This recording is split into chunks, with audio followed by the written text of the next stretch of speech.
অনিক বলল, তুমি আমাকে ডিভোর্স দিয়ে দাও। হ্যাঁ বন্ধুরা, গরিব ঘরে রাজপুত্র নাটকের ৪২ নম্বর পর্বে অনিক কিন্তু বৃষ্টিকে এই চরম কথাটাই বলে দেবে। শুধু তাই নয়, এবার মেঘলাও অনিককে ক্ষমা করে নিজের বুকে টেনে নেবে।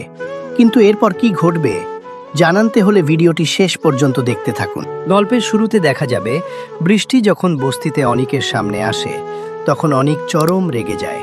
সে বলে, আমি তোমাকে এখানে আসতে নিষেধ করেছি না, তুমি বরং আমাকে ডিভোর্স দিয়ে দাও। এই কথা শুনে বৃষ্টি একদম ভেঙে পড়ে এবং কাঁদতে কাঁদতে সেখান থেকে চলে যায়। ঠিক তখনই ঘটে এক আশ্চর্যজনক ঘটনা। মেঘলা ও অনিক হঠাৎ একটি ছোট বাচ্চার কান্নার আওয়াজ শুনতে পায়। নিজেদের সন্তানের প্রতি এক অদ্ভুত টানে দুজনেই বাচ্চাটির দিকে এগিয়ে যায় এবং এক পর্যায়ে অনিক বাচ্চাটিকে কোলে তুলে নেয়। বন্ধুরা, দুঃখের বিষয় হলো আপনাদের প্রিয় এই নাটকটি ৪৪ বা ৪৫টি পর্বের মধ্যেই শেষ হতেছে। তবে আপনারা যদি এর সিজন ২ দেখতে চান তাহলে এখনই কমেন্ট করে জানান।